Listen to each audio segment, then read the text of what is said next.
నియోజకవర్గాల పునర్విభజన బిల్లు 850 వరకు పార్లమెంటు స్థానాలు, అట్లాగే ప్రతి అసెంబ్లీ స్థానం 50% హైకు, ప్రతి రాష్ట్రంలో పార్లమెంట్ సీట్లు 50% హైకు, అలాగే మహిళా రిజర్వేషన్ 33% అమలు. ఈ బిల్లును క్రిందటిసారి పెట్టినప్పుడు 2/3 మెజార్టీకి తగ్గినటువంటి సీట్లు లేవు, ఓట్లు లేవని చెప్పి విత్డ్రా చేసుకోవాల్సి వచ్చింది ప్రభుత్వం.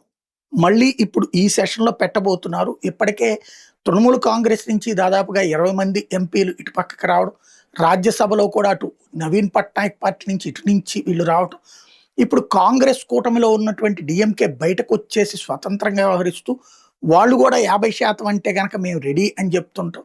దీంతో బిల్లు తెస్తారనుకుంటే ఇప్పుడు సభని సజావుగా నడవనివ్వకుండా అడ్డుకుంటున్నటువంటి వేళ ఈ నెల 15, 16, 17 తారీఖులో 3 రోజుల పాటు ప్రత్యేక సమావేశాలు నిర్వహించి పార్లమెంట్ సమావేశాలు, అప్పుడు ఈ 2 బిల్లుల్ని తీసుకొచ్చి సుదీర్ఘ చర్చ జరిపి ఆచరణలో అమల్లోకి తీసుకురావడం. ఈలోపు వీళ్ళందరినీ ఎవరైతే అసంతృప్తివాదుల్ని సంతృప్తిపరచడం, అవసరమైతే బయటికి పంపించడం, లేదంటే మేనేజ్ చేయడం చేస్తారన్నటువంటిది ఢిల్లీ సర్కిల్లో జరుగుతున్న చర్చ. ఎంతవరకు వాస్తవం మనం ధృవీకరించలేం, వినబడుతున్నటువంటి మాట.